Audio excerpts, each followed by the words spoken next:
no hard hat for this one. I left that to Jonathan. But you guys can actually hear me now, and I'm sorry about the voice interruption there. But that was awesome. I think that was really valuable. I signed up to get his sheets. We've got our own checklist, but that I think we can all agree that guy is doing it at a way higher level than we probably are.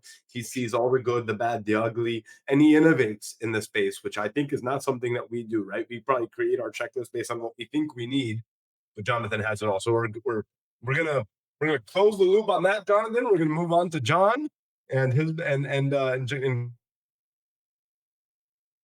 you guys saw me in Anthony Lombardos's presentation. The one thing I said I'd love to delegate is revenue management. Now I do have somebody on my team. I handhold it quite a bit, but I've heard so much about John on and Tech Tape. I've met John. I know who he is as a person, as character, and I think we're all excited about hearing how did you start the journey? What is the journey? What do we need to be doing? And how can revenue management be taken to the next step? Guys, without further ado, Tech Tape. Thank you so much, Fuad. Good evening, afternoon, whichever time zone you're all based in. Hope you're all having a fun time.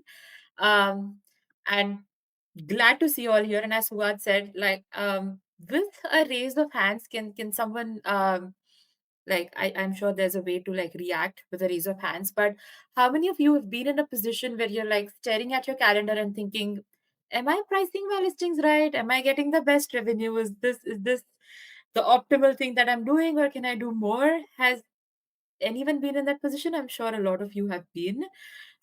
Awesome. Yeah, there you go. So that's exactly why John and I are here to help demystify this whole thing around revenue management. I'm not sure if you guys are able to see my screen. Are you?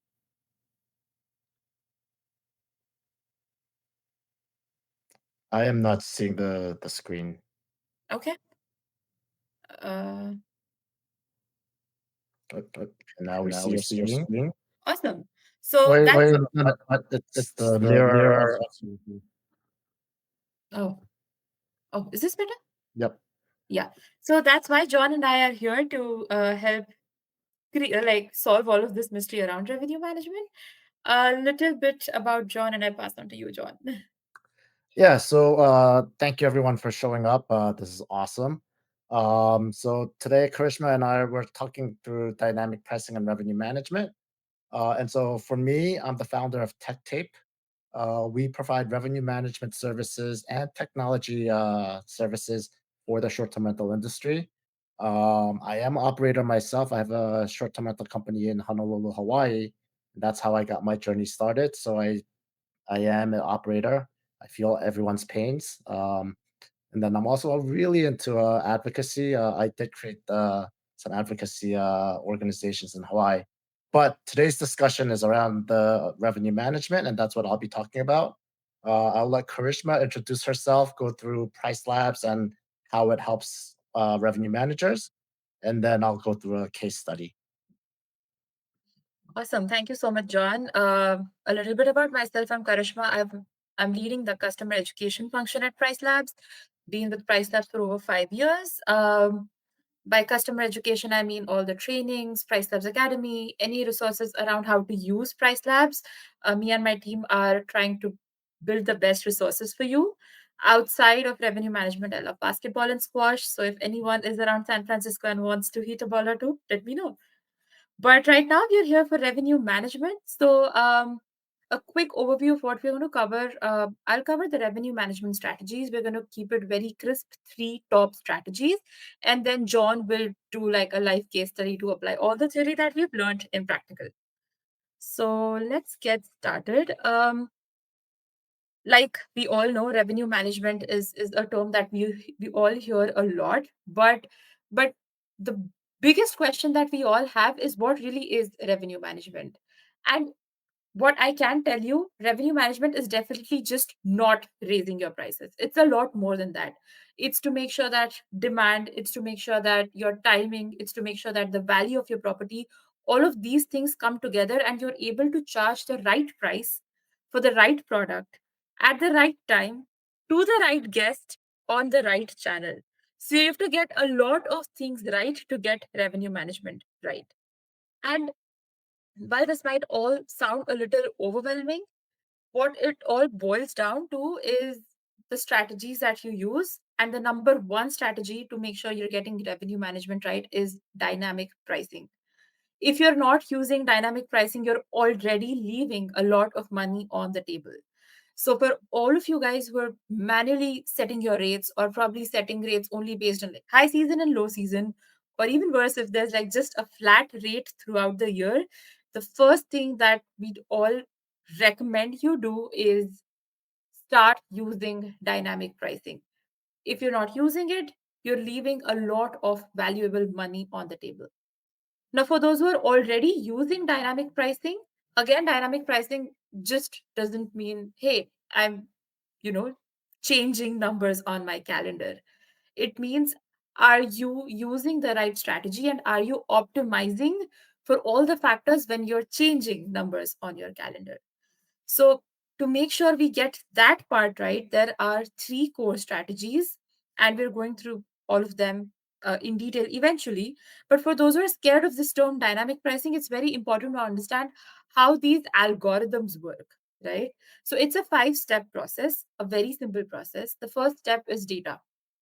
Millions of data points from across channels feed the algorithm, and move on to the second step, that is intelligence. Intelligence is where all the analysis happens, the hyper local analysis. Your neighborhood, your property type, the seasonality in your area, the day of the week trends in your area, all of these trends are extracted from the data that we get in step 1. Then we move on to the step 3, that is your strategy. Obviously, the algorithm has things figured out, but there are certain things that the algorithm cannot really fathom. You are the owner of the property, or you're someone managing the property. You know your property the best, and that is where your strategy, your goals, and your customizations come in. So along with the algorithm, your own customizations together form the whole entire dynamic pricing strategy. And the fourth step is when you actually put this strategy into action, which is syncing your prices. After you've set up your customizations, you want to automate the price sync from whatever dynamic pricing tool you use. If you're using Price Labs, we call it syncing prices. You push these prices every day, every 24 hours automatically to your PMS or to your channel manager. And then the final step is performance. You've set up your strategy, but you will never know if it's working or not unless you actually actively go in and check your performance, unless you actively go in and see what's working, what's not working, what are your KPIs, what can be improved, and stuff like that. So, all in all, this is how the algorithms work, and where your inputs come in is also very important. Um, Now that you understand what the algorithm does and how everything works, let's condense this to 3 top strategies that you should definitely focus on as a host. It's okay if you don't really want to dive deep into like every small little customization out there. Even if you focus on just these 3 things that we're going to discuss next, you'll be sorted for most part. The first very important step in this is your base price. Now, for those who use Price Labs, base price is basically your anchor. It's the average price that you'd want to charge throughout the year for your listing. Now, this price should very, very clearly reflect the quality of your property. A very simple example of this could be, let's say I own a 2-bedroom house, and so does John. My 2-bedroom house has a hot tub, has a really good view, and John's house is more in the city center with a very different layout. It's a little smaller. My base price would be very different from John's base price. Although on paper it's the same 2-bedroom house, it's probably near each other, but has very different characteristics, which is why my base price will be different from John's base price. So every one of you who has your property, your base prices should reflect the value of your property.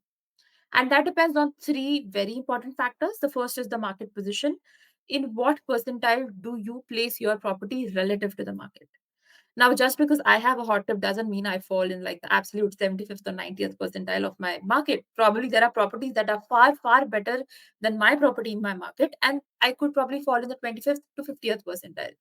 So you have to be very honest with yourself and see where your property falls in with respect to your neighborhood and your market. Second is seasonality adaptation. So, like I said, base price is the average throughout the year. But with this average, what Price Labs does or any dynamic pricing tool does is it helps increase your prices for high season and decrease your prices for low season. So, with whatever base price you choose, you should go in and see how your high season and low season prices look. If you choose a base price of 200 and your high season prices still look lower than what you would charge ideally, you should increase your base price and vice versa. And finally, the property USP should be reflected in your base price. This is the one thing that is very difficult for any software or for any algorithm to grasp. The USP of your property. What is it that makes your property stand out from your competitors? And that factor is what you would need to bake into your base price. So, if you're using Price Labs, the one thing that will short help you succeed in your revenue goals is if you get your base price right. And it's something that you should keep iterating on, keep experimenting on till you get it right. So that's strategy number one. We all know that price is just one part of the equation. The second equally important part of the equation is minimum stays, is to make sure your calendar availability is perfectly optimized. Just curious again with a show of hands, how many of you change your minimum stays based on different seasons or based on different times of the year? Awesome. So John clearly is a very good operator. Um, okay, I'm not able to see show of hands, but I hope you guys get the gist of it. Minimum stays need to be optimized so that you get the best most optimal revenue. Now, that a very simple example of that is to make sure your minimum stays are optimized based on the booking window. On the lead time, your minimum stay for last minute should probably be a little shorter because it's very difficult to get those really quick last minute stays. And for far out minimum stays, you want to protect your calendar. You don't want those small little bookings that just block the opportunity to get longer bookings, high value bookings. So your far out minimum stays in most cases should be longer. Your last minute minimum stays should be shorter. And even your orphan gaps should really be optimized in a way that if there's a short gap between two long bookings, your minimum stay rules should not create an unbookable gap. You don't want to miss out on that opportunity. So with Price Labs, you can optimize all of this. You can automatically reduce the minimum stays if a gap appears so that you capture on that little revenue as well. And finally, the third strategy after you've set up your base price and your minimum price is performance tracking. A great author has once said that what you do not track, you cannot improve. What you do not measure, you cannot improve. So it's very, very important that you go in and look at the results for all the small little changes that you make in your strategy to see if they're working, if they're not, and what can be improved. Now, there's a bunch of people who are not really into graphs or charts, or it becomes a little overwhelming when you look at a lot of numbers and data points. So you have AI today with Price Labs. You can use the AI insights feature. It will give you all the readings or all the graphs that you see. It will explain all of that to you in plain simple words, sentences, and something that you can easily understand. So if you're scared of looking at these graphs, we have the help of AI, and you can very easily see where you're at in terms of performance with AI insights. So to sum it up, three main things that you should focus on as a host: your base price, your minimum price, and tracking your performance. Now, if you're scaling up and if you're managing more than 10 properties, your mindset needs to shift to a portfolio level. And in this case, there are certain things that you can do. And one of the very important things that you can do with this is group your listings, group your properties that show similar characteristics. If you have a bunch of 2 bedrooms and 3 bedrooms and 4 bedrooms in your portfolio, group them per bedroom size, or group them per location, or group them per the kind of guests that they get, so that you can apply all the settings that you want to apply to this specific segment at once.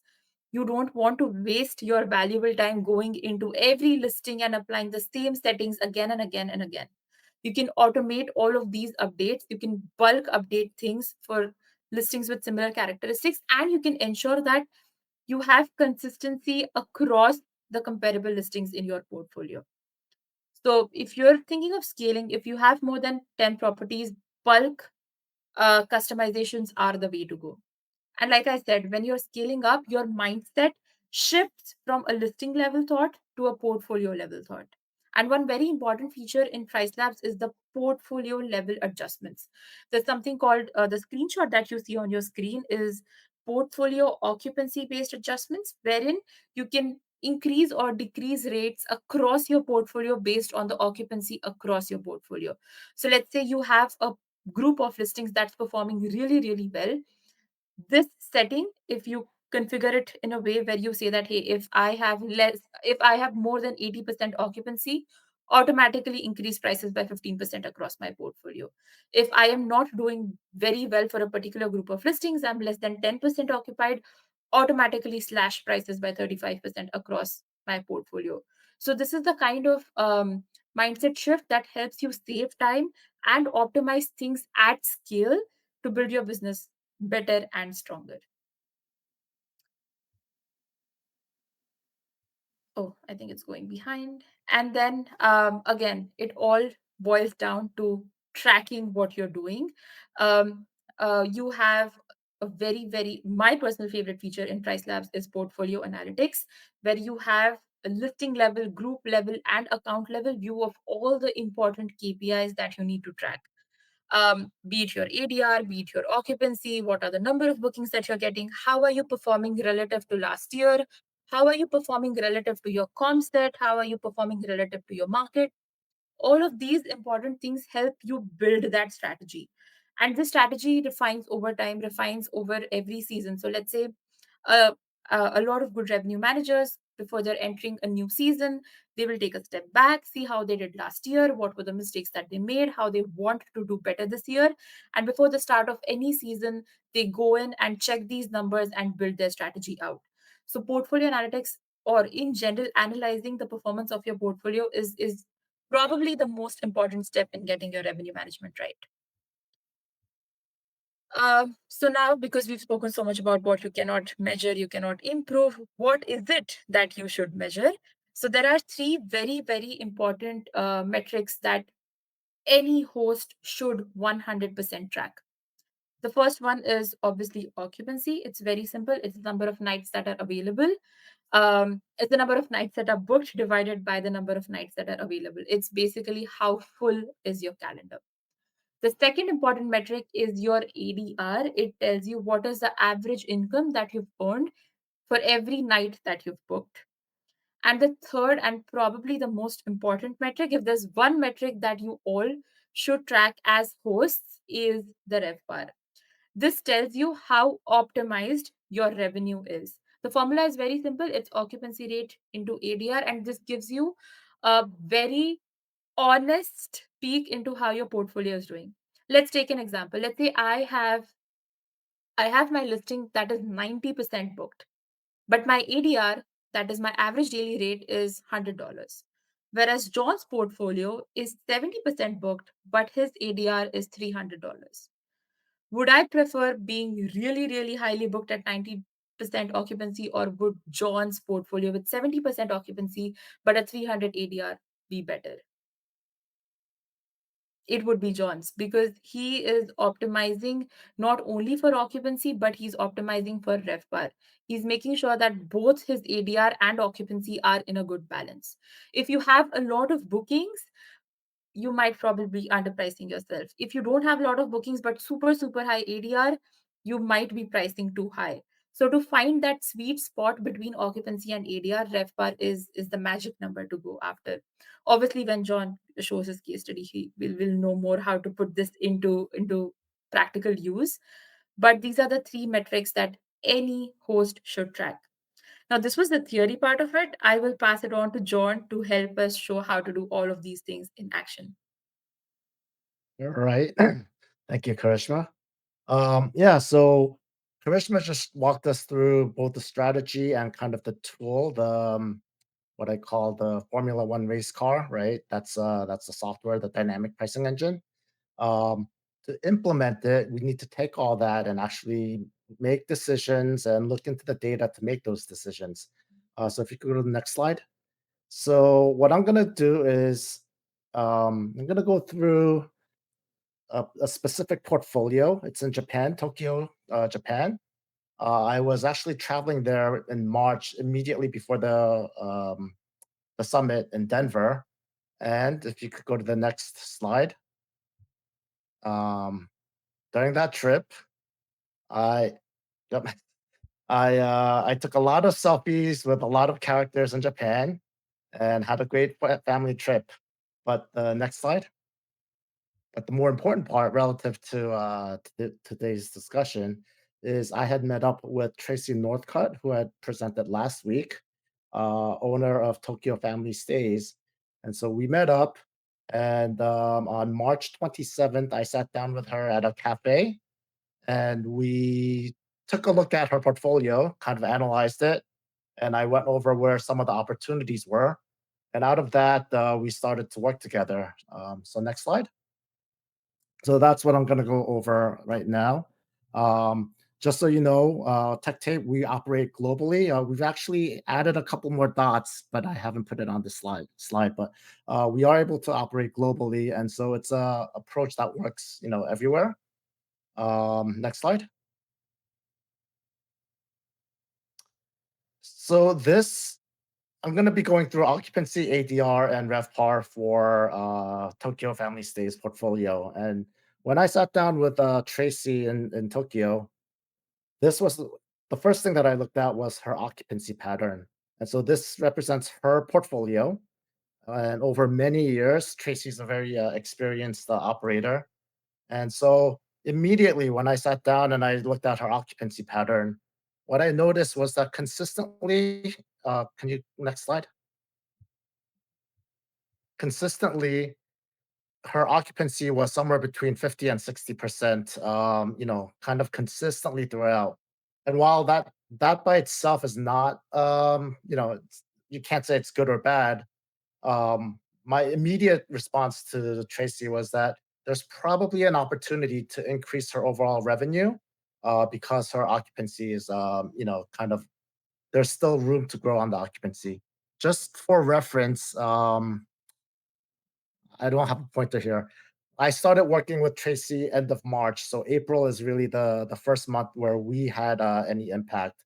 So you could keep that in mind as we're looking at this. But so that was the first part, and we sat down and I said, all right, let's. I think we have some opportunities in your occupancy.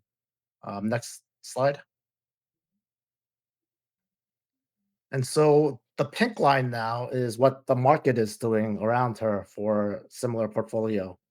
So now we have a one-shot view of her entire portfolio against herself historically and against the market. And again, if you look at it, the market's occupancy has always been somewhere between 80 and 90% consistently. And so, again, there's an opportunity where she can increase her occupancy. Next slide.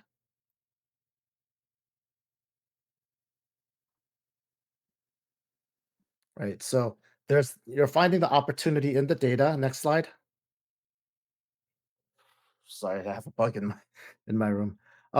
So basically, and one more, if you could click it one more time. Basically, since working with her, while the graph might not look like it, if you look month over month, we have actually increased slightly the occupancy of our portfolio. Let's move on to ADR, and I'll talk about kind of why it hasn't been the dramatic increase in occupancy. So this again, now we're talking about ADR, average daily rate, that Karishma had so perfectly explained. And so this is actually very interesting. So historically, Tracy's ADR has been consistently growing year over year. Next slide. And so you see that that's been her pattern. And again, we started in April and we continued that pattern of growth. Next slide. And now, if you look at the pink, that's been the ADR pattern of the market around. So her market was very consistently highly occupied and very consistently lower ADR than she had been. But she's been consistently around 50 to 70% occupancy, but her ADR has been growing over time, right? Next slide. And again, similar view, right? So what does this slide tell us? There's a lot of times when I see people saying, "Oh, my market is doing this," or "My competitor is doing this," and they actually try to chase it both ways, actually, right? Obviously, people try to chase it up, but in this case, is there any point in us trying to chase it down, chase the ADR down, to meet the market? No, right? We're getting the higher ADR, slightly lower occupancy, but making more money, right? So next slide, and one more. So if you look at the sorry, that's fine, that's fine. If you look at if you look at the ADR, Sorry. Yeah. okay. So if you look at the ADR here, again, year over year growth. And so what we've seen is occupancy has been growing and ADR has been growing, right? Okay, next slide. All right, so now this is RevPAR, revenue per available rental. Basically, we don't want to factor in like if you add a property and that revenue goes up, that you're saying, oh, I'm doing better because I'm making more money. That's because you added revenue, added a property. So RevPAR really comes down to on a per property basis, how am I performing, right? And so this takes in occupancy and revenue together. For context, that really high bar in the middle, that's the first month that we started working with Tracy. So we got going, we connected in March and then in April, I believe that is. That's we when we initially came on, we really increased the occupancy and the ADR together, and we had this like blip of a month, which at that point, and this is what I presented in Denver. I was like, oh my god, what's going on? Because it's not typical, and as you can see afterwards, it's been more standard. But if you go to the next slide, Karishma. So this is the RevPAR comparison to the market historically. So what you see is again, years ago, Tracy was a little bit behind, and then last year in 2024, her RevPAR was more or less in line with the overall market. Um, Next slide. We're gonna put up some so that gives the rest of the outlook for the rest of the year. And if you can go to the next slide. So because we used kind of our attempt to increase the occupancy, we were able to drive up the RevPAR. Next slide, and one more. Right. So yeah, that first month was kind of a fluke, but you do see overall the RevPAR has been going up. Um, Now, why was the occupancy not jumping up as quickly? That came back to kind of the user preference, right? The owner preference. As Tracy was seeing us driving a little bit more on the occupancy side, we did get pushback of the rates are starting to get a little bit too low for either her or the owner's comfort level. And so we needed to dial it back to kind of that guardrail price. And so that's where we still have opportunities for more occupancy, but we're not pushing it as hard because uh, this all has to align with what the owner and the operators are comfortable with. So basically, one more slide. So year to date, the portfolio's RevPAR is actually up 19% from the same time last year. And when we look at the overall market, the market was down by about 6%. So it's essentially about a 25% increase in overall RevPAR if you factor in market conditions. And those are through looking at, again, I assess the overall portfolio's performance, looking initially at the occupancy, comparing it to the market, and then based on that, started to iterate over time to get this. I am going to sit down with Tracy and ask her if we can be a little bit more flexible on the minimum price, because I actually think we can really drive up her overall revenue if we had a little more capacity to be flexible on the lower end of the price. Next slide. So just to really wrap up, the key takeaways here is the opportunities do lie in the data, right? So the data showed that the big opportunity was in the occupancy, trying to increase it a little bit more. What we actually ended up doing is we increased occupancy while maintaining a relatively high ADR. A big part of that was actually timing when those reservations are coming in. So not waiting to the last minute, not getting too far out. And there's still more opportunity for occupancy growth. Next slide. Don't chase the market. The market gives you a barometer of what's going on, but never feel compelled to chase the market. We always look at the trends that we see in the market and not try to match the numbers, the ADR or the occupancy of the market. And next slide. And so this is kind of that last point, right? Data driven means that you look at the data and you do exactly what the data says. Data informed means you are taking a look at the data, you're analyzing what's going on, and then you're making your own decisions around that. And I think our industry has been getting a lot more towards data driven, data driven, data driven. And I think as you're moving forward, data informed, make your own personal decisions based on what you're seeing in the data. And then final slide. And so this is the end, and this is how you guys can find either Karishma or myself. Yep. I love that. Yeah, John, I gotta just say, I think one of the things that is commonly missed is owners have their, owners of properties have whether it's us operating our own properties or operating on behalf of owners, right? There's a cost every single month. As long as there's debt in place or utilities to pay or taxes or insurance, there's a cost that we have to hit. And so it's like the data should inform, I think, as you said, but I always ask, it's one of the first questions we ask anybody that we're going to manage for is, hey, what's your bottom line? What's your break even number? I got to know as an operator for you. I got to know that I'm confident I can at least pay your bills. We got to know that we can, because if your expectations are X and the data is telling me Y, and I know that something is happening in this market, and I know what's happening, and there, hey, look, the recommendation might be go sell your property or find something different, because we're not going to be able to do it based on your break even number, right? Or you need to get your debt reduced, or somehow like we've got to, or we need to increase amenities to drive more revenue, whatever it is.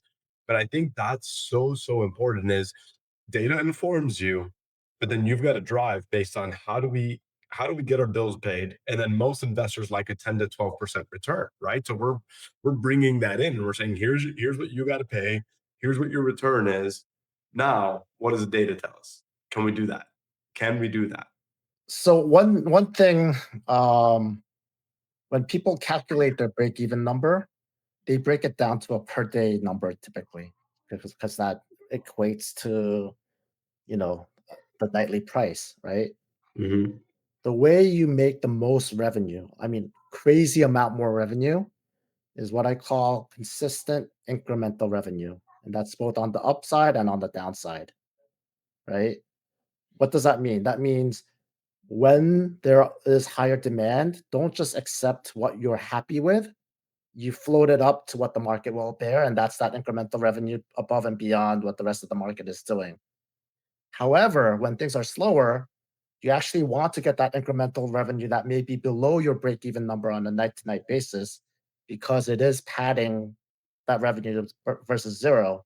Got it. But then if you look at it on a monthly basis or on a quarterly basis or on a half year basis or a yearly basis, you'll actually make more money by violating that daily break even number, right? Yeah. The people are so focused on that one daily break even number that they actually end up leaving a ton of money on the table.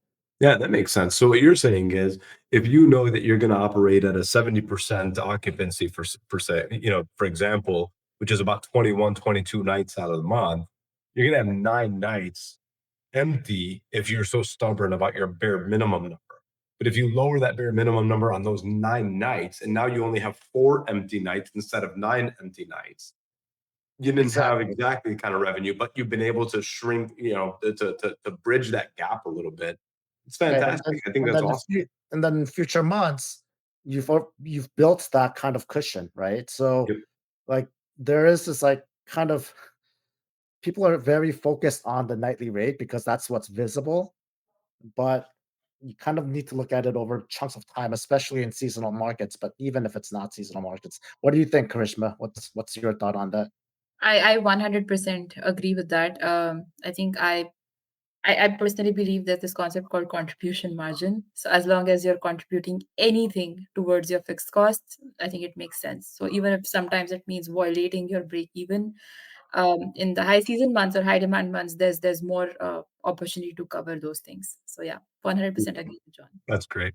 I'm Yeah. I'm gonna kind of come in here and throw a huge shout out to Price Labs. When we were in Denver, Karishma was in my ear, and I was like, "We don't use dynamic pricing. We don't use dynamic pricing. We used to use Price Labs. We don't use Price Labs anymore." And we also used a couple of the others, the competitors as well. And Price Labs is always our favorite, but if you know me, the more you get to know me, you'll understand my love and hate relationship with any kind of integration of tools in this space. And Krishna and I got to know each other really well. And there's something that, I think resonating through all of the topics and all the presentations throughout this conference so far, and it's relationships matter. People still matter. And Anthony talked about it. We used to use brute force, then we used brains, and the heart is still in it. And Karishma promised me amazing support and relations with Price Labs. We got back on there, and not only has her team been so supportive, but they proactively have been reaching out to my team now, saying, "Hey, it's been a while since we heard from you. Schedule some time with us." And we've been scheduling time. And even when I don't jump on, my team jumps on there, and they've been just asking questions and learning and learning and learning. Because guys, by the way, if you think you know enough about revenue management, that's going to change tomorrow, and then it's going to change again the next day, and it's always evolving. And when the market gets better, you have to change with it. When the market gets compressed, you have to change with it a little bit. So it's this evolving game, and don't ever think that you're there. And Price Labs has been a fantastic partner of ours. John's been fantastic for the industry here, nothing but fantastic. I wish I could personally give a testament there, but I don't. We have it in We can house. make that work, Fuad. I know you can. I know we can. We should talk offline about that too, by the way. But I'm grateful for you guys. Any other questions that we have here in the chat before? I know we're a few minutes behind, so we kind of want to move. But if you got any burning questions, John and Karishma, are you guys going to be in the networking hour at the back end of this? Well, I'll definitely swing by. Beautiful. Yeah, me too. I'll hang out with the Price Labs table. All right, Yeah. amazing. So we'll save the questions for there. We're going to jump on to, we got one more session, and it's going to be something that we all need to talk about. And you may not want to, but I promise you need to. So let's move on. Let's give a huge round of applause for John and Karishma. Thank you guys so much for Thank taking you the so time. much. We're so grateful for all the value you provide to the community. Thank All you. right. Thank you, All right, Fuad. guys. See you soon.